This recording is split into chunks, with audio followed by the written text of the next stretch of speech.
Hello, welcome to Vero. My name is Ron Della Cuesta. I'm your student's advanced math applications instructor. And I just want to talk a little bit about how the class works and what we're going to be doing and how you can look and monitor their grades as we proceed through the course. First off, we'll have 2 assignments every day, but most of the assignments are done in class, and I encourage them to do in class. I try not to really give them too much homework because a lot of them, once they leave school, there's a lot going on, whether it's sports, clubs, working, things like that. And I'd rather be able to provide them the help, since we have the extra time and block scheduling, to help them. But when they do assignments, I don't have that very many problems, maybe 10 to 12 problems.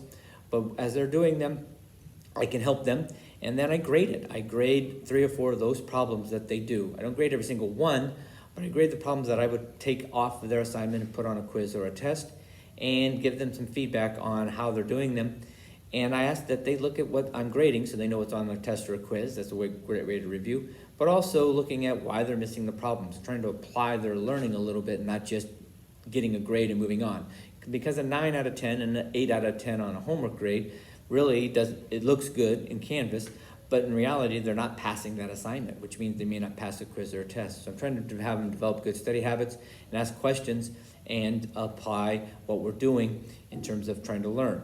Now, speaking of that, we do a lot of different things to help application-based. One of the things we do is we read a book, and the book is about thinking.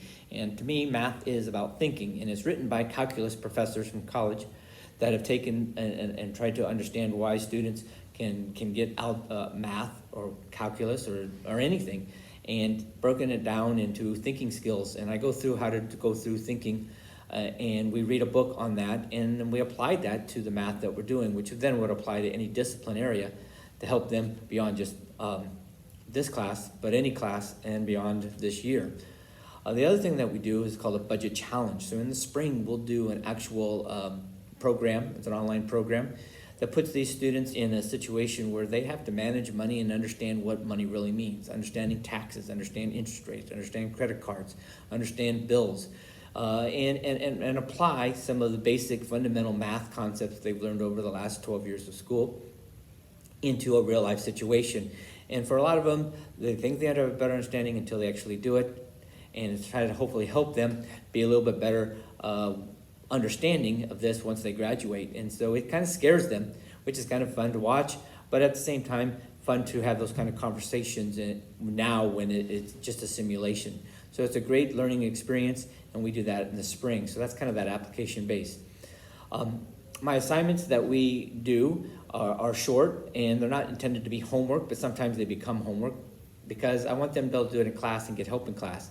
But I also grade the assignments in terms of correction, not just on completion, to allow them, give them some feedback so they can understand what they're missing and also understand what's on my tests and quizzes, because the problems that I pick out on an assignment that I grade, 2 or 3 of them from each assignment, I put onto a quiz or a test, and I tell them this so they can look at what's going to be on the test and are they getting it right. And if they're getting it right, then they're prepared for the test, and that's just being a little bit more proactive rather than reactive to a poor test grade or a poor quiz grade. But students can correct those problems and get the points back on their assignment. So their assignment grades should be A+ all the way across the board if they're making an effort to get what we're doing, and I give them time to do all of this. Now, if you see a good grade in Canvas, like a 9 out of 10 or 8 out of 10, it's because I don't punish them for trying to learn the problems, but in reality, they're not getting what we're doing, because the 3 problems on my grade, if they miss 1 or 2 of them, they're getting a 33% or 66% out of what I'm actually grading. And that should throw up some red flags on before a test or a quiz, and that's why I try to do that. So I give them a chance to do the homework. I give them a chance to make up the correction. I tell them what's on the test and quizzes by what I'm correcting.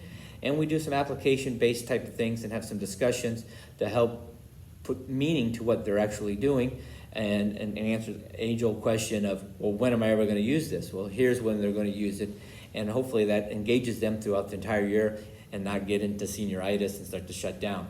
So hopefully that helps you have a better understanding of the assignments that we do, what we're going to try to do, and the grading. But if you have further questions, just email me at ron.delacuesta@bvhs.org, and I'll get back with you and help you understand what we're doing. Thank you very much, and let's have a great year.